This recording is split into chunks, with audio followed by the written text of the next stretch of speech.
Hi, my name's Matt Wilder. I'm a freelance journalist based in Washington, D.C. At the moment, I'm trying to find a good story. I have a 6 o'clock deadline, but nothing's going on. I know. I'll see what topics are trending on Twitter.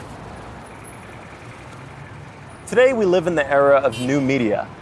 People can access the news at any time, from any place, on all kinds of digital devices. The internet and social media sites, such as Twitter and Facebook, allow these news consumers to become news producers. If you want to be a journalist, all you have to do is post an article online, and it can be read instantly by anyone, anywhere in the world. Journalism has changed a lot during the first days of the newspaper, and most of these changes have been driven by technology. There's no better place to discover this than Washington, D.C., home of the Newseum. There are over 30,000 newspapers here, covering over 500 years of news. This is the Boston Newsletter, thought to be the first continuously published newspaper in North America. This edition, from 1718, reports on the sensational killing of Edward Teach, better known as Blackbeard, believed to be one of the most dangerous pirates at the time. Reporting in the early days of journalism must have been very difficult. Journalists would ride their horses to the nearest town that had a printing press. Their reports were then published in a newspaper, which is often just a single sheet of paper, and distributed on horseback. The roads were bad, so it was very difficult to send news over long distances. By the time most people read these newspapers, the news was often very out of date. This all changed when the first telegraph line was built in 1844. Suddenly, journalists could send stories quickly.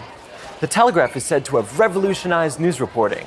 This new style of journalism came just in time for the American Civil War.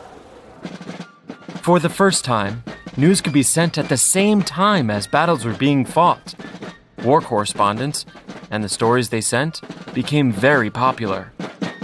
But there were still problems. These war reports were very biased because journalists represented their own side in the war. There was no objectivity, and reports were usually censored by the army or the government, so stories were often inaccurate, and sometimes completely wrong. It wasn't until the invention of radio and television that news could be broadcast live. This completely transformed news and created the age of the mass media, where news could be communicated to a huge audience. Throughout the 20th century, demand for news stories increased, and news technology continued to advance. By the end of the century, there were hundreds of cable TV channels, lots of 24-hour news channels, and the internet had been invented. Suddenly, we were in the information age. This is the HP New Media Gallery. It shows the news as it is today. Visitors to this exhibit are placed right at the center of the digital news revolution. They are instantly connected to the day's news by live Twitter feeds, showing the day's trending news stories. They can also check out major news stories which were first reported on social media. These pictures of a plane landing on New York's Hudson River were taken on a smartphone and uploaded to Twitter seconds after the incident had occurred.